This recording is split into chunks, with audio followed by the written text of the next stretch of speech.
ગજબ હાથે ગુજારીને પછી કાશી ગયાથી શું મળી બદનામી આ દુનિયામાં પછી નાશી ગયાથી શું ભણ્યા નહીં નાનપણમાં પછી વિદ્યા ભણ્યાથી શું અરે સુકાણા મોલ સૃષ્ટિના પછી વૃષ્ટિ થયાથી શું ન ખાધું ન ખવરાવ્યું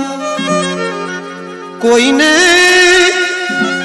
ન ખાધું ન ખવરાવ્યું દુખી થઈને રડ્યાથી શું એ કવિ પિંગલ કહે પૈસા મરણ વખતે મળ્યાથી શું